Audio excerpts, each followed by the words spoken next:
नमस्कार साथियों। तो आज है 29 ऑफ जुलाई 2026। दोस्तों बात करेंगे इस वीडियो में कुछ इंपॉर्टेंट शेयर्स के ऊपर, कुछ इंपॉर्टेंट अपडेट्स है, कुछ इंपॉर्टेंट न्यूज है। तो चलिए एक एक करके कवर करते हैं। बट सबसे पहले दोस्तों, आप लोग भी एक बार थोड़ा चेक कर लेना कि आपने इस चैनल को ऑलरेडी सब्सक्राइब कर लिया। अगर आपने अभी तक नहीं किया सर, या आप इस चैनल पर नहीं हो, तो फटाफट सब्सक्राइब भी कर लेना। और साथ में दोस्तों नोटिफिकेशन बेल आइकन को जरूर प्रेस करना, ताकि आगे की जो अपडेट्स है वो आप तक जल्द से जल्द पहुंच सके। और दोस्तों आज रात की 10:30 की वीडियो में या 12 बजे की वीडियो में एफएमसी मीटिंग के आउटकम मैं आपको देने वाला हूं, जो आपको पता होगा कल मार्केट के लिए कितना जरूरी है। तो उसका अपडेट लेना मत भूलना, ठीक है? आ जाएगा आज रात में। चलो दोस्तों शुरुआत करते हैं आइशर मोटर। अच्छा, आइशर मोटर की आज रिजल्ट आउट हुआ, मैं आपको नेक्स्ट वीडियो में दूंगा, ठीक है? आइशर मोटर के रिजल्ट को हम यहाँ पे रिव्यू नहीं करेंगे। अच्छा, यहाँ पे हम बात करेंगे दोस्तों, आइशर मोटर रिसेंटली मतलब अपने क्वार्टर 4 के साथ 82 रुपीज पर शेयर के हिसाब से डिविडेंड रेकमेंड किया था, जिसका एक्स डेट देखते ही देखते नजदीक आ चुका है 31 जुलाई 2026। यानी कल दोस्तों 30 जुलाई यानी बृहस्पतिवार आपने खरीदा आइशर मोटर की शेयर, तो आप एलिजिबल शेयर होल्डर बन जाएंगे 82 रुपीज पर शेयर पाने के लिए। और देखिए कंपनी के बारे में अलग से बताने की जरूरत नहीं है, बहुत ही बढ़िया कंपनी है, फंडामेंटल जितना स्ट्रांग, बहुत ही फ्यूचरिस्टिक कंपनी। और देखिए सबसे बड़ा जो इसका प्रूफ है या प्रमाण है, आई थिंक इसकी जो रिटर्न्स की प्रोफाइल, जिनको पता नहीं है आप थोड़ा सा गिनती कर लीजिएगा कि कंपनी की इस शेयर में आप अगर सपोज जब लिस्ट हुआ था तब अगर आपने 10,000 रुपए, ज्यादा नहीं सिर्फ 10,000 रुपए निवेश करता, तो आज कितना उसका वैल्यूएशन बढ़ जाता। 6,38,000% के ऊपर रिटर्न दिया, ठीक है? कोई आम कंपनी नहीं है, बहुत बड़े लेवल की कंपनी है। अच्छा नेक्स्ट दोस्तों हम बात करेंगे। अच्छा दोस्तों लास्ट डे आपको मैं कुछ कहा था, याद कीजिए कि तैयार रहना। इम्टा टेक्नोलॉजी के अगर रिजल्ट ठीक ठाक निकल गया ना, सब ये जो सर्किट चल रहा है वो टोटली रिवर्स हो जाएगा।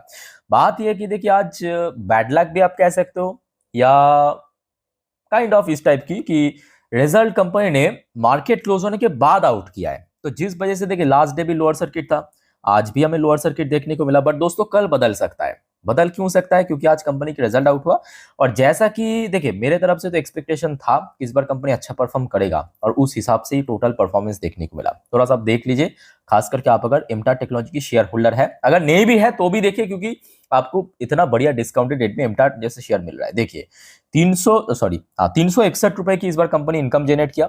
इतना जान लीजिए ये अभी तक की बेस्ट इनकम रहा कंपनी की। जो पिछले क्वार्टर में किया था, क्वार्टर 4 में 306, उसको भी इस बार बीट कर दिया।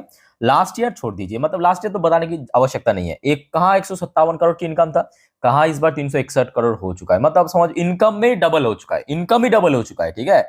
ऊपर से सोने पे सुहागा कंपनी की मार्जिन। कंपनी ने इतना बढ़िया से मैनेज किया है सब कुछ। कंपनी का ऑपरेशनल प्रॉफिट मार्जिन बढ़ के 24% हो गया, जो पिछले साल था 18%, पिछले क्वार्टर में था 20%।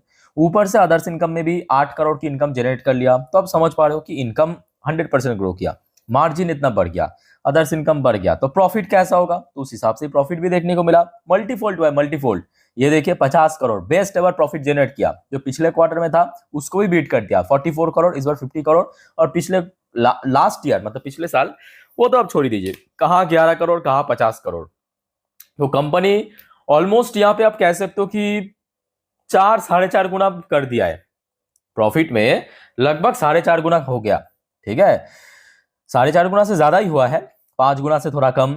और इस वजह से क्या हुआ पता है? इसकी जो वैल्यूएशन मतलब जो पी रेशियो इतना ज्यादा एक्सपेंसिव हो गया था, ये देखिए अभी 118 में पहुंच चुका है। ये एडजस्टमेंट करने के बाद, अब एडजस्टमेंट करने के पहले मैं आपको दिखाता हूं। ये देखिए गूगल पे भी एडजस्टमेंट नहीं हुआ, कितना दिख रहा है 170 पी, और अभी कितना देखा 118। समझ आ रहा है बात? तो जिस वजह से मैं कहूंगा कल ये टोटली रिवर्स हो जाएगा, बस आप देखते जाइए, वेट एंड वॉच। कल इम्टा टेक्नोलॉजी सबसे, मैं कहूंगा जिन लोग अभी भी वेट कर रहे हैं ना भाई, कुछ कुछ शेयर कभी वेट मत करना। ये देखिए शेयर ऑलरेडी 37%, आई थिंक कि 37 नहीं, लगभग 40% के आसपास गिर चुका है।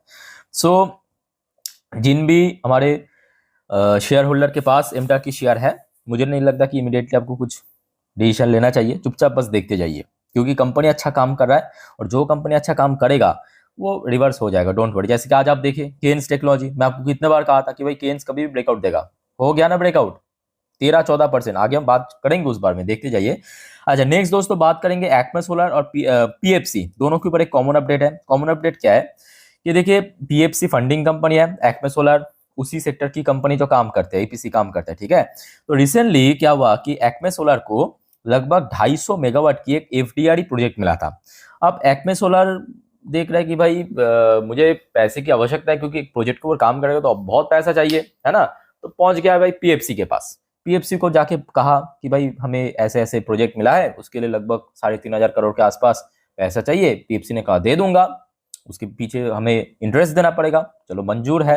तो पीएफसी ने इशू कर दिया 3,404 करोड़ की जो पैसा है, फंडिंग है एक्मे सोलर के लिए। तो यहाँ पे फायदा दोनों को ही मिल जाएगा, पीएफसी को मिल जाएगा ब्याज इंटरेस्ट, और एक्मे सोलर को मिल जाएगा प्रोजेक्ट।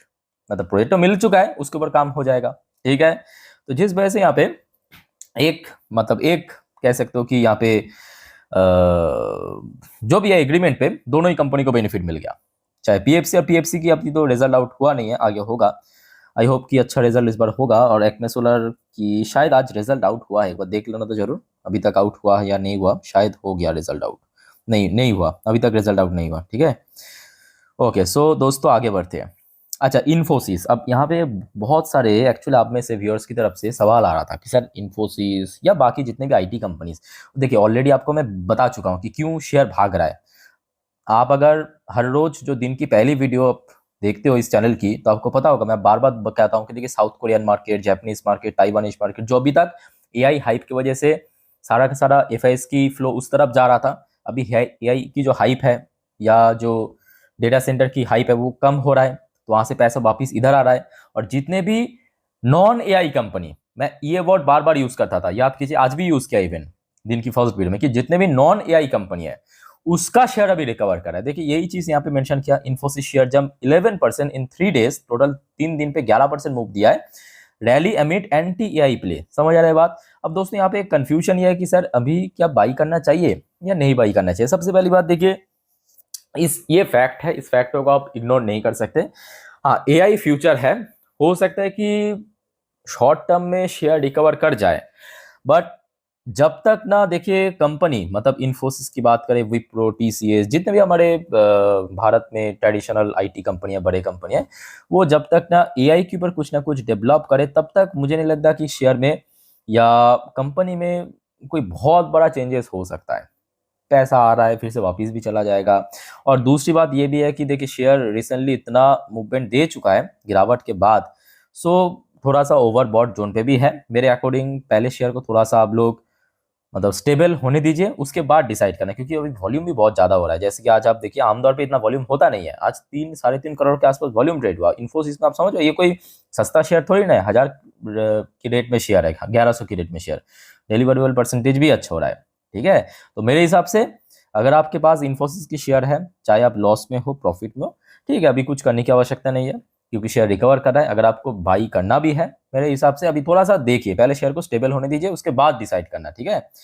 अच्छा दोस्तों, आइए नेक्स्ट हम बात करेंगे आईपीओ के जीएमपी के ऊपर। बहुत सारे आईपीओ वैसे आ चुका है, जैसे कि देखिए, एक मिनट, चलो। अच्छा, एड्री इंडस्ट्री मेलैंड आईपीओ 24% की प्रीमियम चल रहा है। एनाविल वायर एंड इंजीनियरिंग 22% की प्रीमियम चल रहा है। जीवे इलेक्ट्रिकल 16% की प्रीमियम। धवाल पैकेजिंग 12% की प्रीमियम। एमबी इलेक्ट्रो सिस्टम 24-25% की प्रीमियम चल रहा है। जूनिपर ग्रीन एनर्जी 7% के ऊपर प्रीमियम। एचआर हाइजीन 2% की प्रीमियम। मणिपाल हेल्थ 1.5% के आसपास प्रीमियम। पूजा प्रिसीशन 91% के आसपास प्रीमियम। बाकी एडवांस टेक्नोफॉर्क 1% की प्रीमियम। लोहिया कॉर्प 4% की प्रीमियम। एक्स्ट्रानेट 10% की प्रीमियम। इंडोमिम 37%। क्यूब हाईवे 1% की प्रीमियम चल रहा है ग्रे मार्केट में। चलो, अब बाकी सब लिस्ट हो चुका है।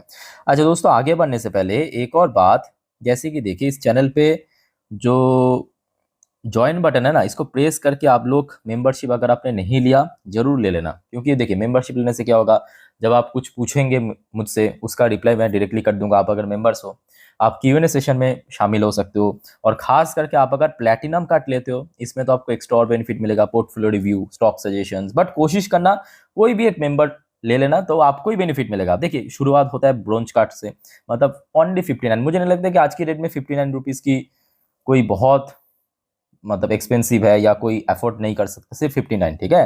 बाकी पोर्टफोलियो रिव्यू, स्टॉक सजेशन के लिए प्लैटिनम कार्ड बेस्ट है, यहाँ पे आपको सारे मिल जाएगा, ठीक है। और जितने भी हमारे प्लैटिनम कार्ड के मेंबर्स उनके लिए मैं कहूंगा एक बार कम्युनिटी पोस्ट को चेक कर लेना, वहां पे पोर्टफोलियो रिव्यू की जो प्रोसेस है टोटली मेंशन किया हुआ है, ठीक है। और हर संडे तो आपके Q&A सेशन आ ही जाएगा, जैसे कि लास्ट संडे ऑलरेडी मैं एक सेशन कर चुका हूँ, वहां पे आप अगर मेंबर्स हो आप मुझसे डायरेक्टली पूछ भी सकते हो सवाल, ठीक है। अच्छा आ जाइए अब थोड़ा सा स्टॉक पे फोकस करते हैं।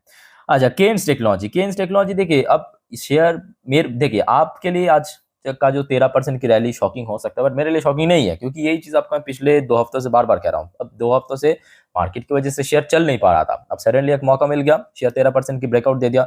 तो ब्रेकआउट पैटर्न 2 हफ्ता पहले हो जाना चाहिए था, जियोपॉलिटिकल टेंशन के कारण हो नहीं पा रहा था, बार बार मार्केट थोड़ा वीक चल रहा था। अभी मार्केट बढ़िया था, शेयर रिकवर कर गया, ठीक है। इसके पीछे मैं कहूँगा और कोई मतलब दूसरा कारण नहीं है, क्योंकि कंपनी की ना रिजल्ट आउट हुआ, कंपनी को मतलब कंपनी की तरफ से ना कुछ ऐसे मतलब खबर मिला, या इवन डेट तक भी डिक्लेयर नहीं हुआ रिजल्ट की।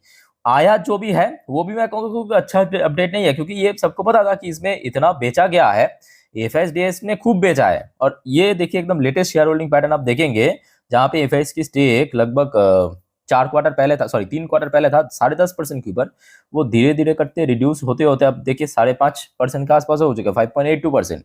वही अगर हम बात करें डीएस की स्टेक भी देखिए, जहां पे 23% के ऊपर था, वो लगभग आधा हो चुका है पिछले 3 क्वार्टर में, 11-11.5%। और दूसरी तरफ जो हमारे पब्लिक की स्टेक 12% था, वो सीधा बढ़ के 28-29% में पहुंच गया। नंबर ऑफ शेयर होल्डर ही उसका प्रमाण, आप देखिए 2 लाख शेयर होल्डर था, बढ़ के 4.5 लाख पहुंच चुका है। तो बात ऐसा नहीं है, बात है कि शेयर देखिए कंपनी अच्छा काम कर रहा है तो शेयर रिकवर करेगा, उसके लिए क्या चाहिए, मैं बार बार कहता हूं कि थोड़ा पेशेंस रखिए, सब हो जाएगा। अब देखिए आज ब्रेकआउट दे दिया, अब सवाल यह है कि आगे की टारगेट क्या रहेगा, क्योंकि पिछले लगभग 2 महीने जहां पे बार बार स्ट्रगल का, तो उसको आज क्रॉस कर लिया, तो इमीडिएट कुछ टारगेट है। तो आप कह सकते हो कि लगभग 6 महीने पहले मतलब फरवरी पे आप पहुंच जाइए, शेयर लगभग 4,000 को क्रॉस करके 4,100 तक पहुंच गया था। तो मेरे अकॉर्डिंग अगर शेयर, क्योंकि आज सीधा 3,500 को नहीं बल्कि 36 को पहुंच चुका है, तो इमीडिएट टारगेट होगा 4,000 को क्रॉस करना और ऊपर स्टेबल रखना। तो इमीडिएट टारगेट दोस्तों यही है।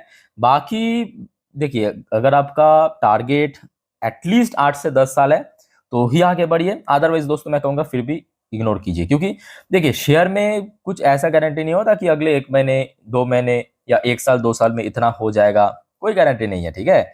आप निवेश करने से पहले इतना मतलब मेंटली प्रिपेयर हो जाइए, या खुद से पूछिए कि क्या ये शेयर अगर फर्दर 20% गिर गया फिर भी हम 8 से 10 साल इसको रख सकते या नहीं। अगर आपका आंसर यस होता है जस्ट गो फॉर इट, अगर नो होता है जस्ट इग्नोर इट, ओके। अच्छा नेक्स्ट दोस्तों आ जाइए, आज बात करेंगे केपीआईटी की रिजल्ट के बारे में। अच्छा वैसे दोस्तों आज बहुत सारे और भी कंपनी की रिजल्ट मैं लास्ट वीडियो में रिव्यू कर चुका, आई होप कि आप लोगों ने देख लिया, नहीं देखा तो एक बार चेकआउट करना, और अगले वीडियो में भी बहुत सारे अपडेट दे दूंगा रिजल्ट के ऊपर, ठीक है। अच्छा ये फिलहाल केपीआईटी की रिजल्ट को चेकआउट करते हैं। जैसे कि केपीआईटी की इस बार इनकम तो आया है 1,675 करोड़, जो पिछले साल था 1,539 करोड़, तो मतलब ईयरली बेस पे इंक्रीज हुआ, बट क्वार्टरली बेस पे थोड़ा सा डिक्लाइन हुआ, जो कि एक्सपेक्टेड था, क्योंकि देखिए लास्ट क्वार्टर रिजल्ट आउट होते होते कंपनी की जो सीईओ था उन्होंने तो डायरेक्टली आके कहा कि भाई इस बार जो ग्रोथ गाइडेंस है वो थोड़ा कम ही होगा, ठीक है, इवन कम भी कर दिया था, तो उस वजह से शेयर एकदम से पिट गया था 20%, याद कीजिए। तो उस हिसाब से ही आज कहीं ना कहीं कंपनी की रिजल्ट देखने को मिला। इनकम में भी ऐसा कोई बहुत बड़ा ग्रोथ नहीं, ऊपर से मार्जिन श्रिंक कर गया, 15% हो गया।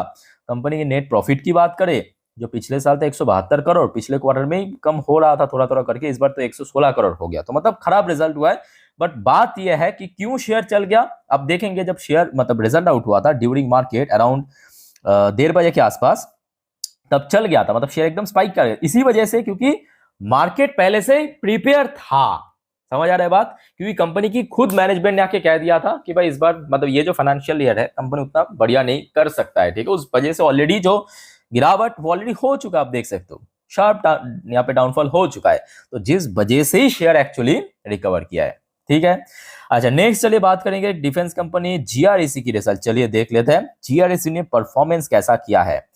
अच्छा ये रहा जीआरईसी की Q1 की रिजल्ट, देख लेना ध्यान से। अच्छा जीआरईसी की दोस्तों क्योंकि डिफेंस कंपनी है, तो डिफेंस कंपनी की हम क्वार्टर ऑन क्वार्टर बेस पे कंपेयर नहीं कर सकते, क्योंकि Q4 हमेशा याद रखना डिफेंस कंपनी की बेस्ट होते हैं, बेस्ट क्वार्टर, ठीक है। यहाँ पे हम कंपेयर करेंगे सिर्फ ईयरली बेसिस पे।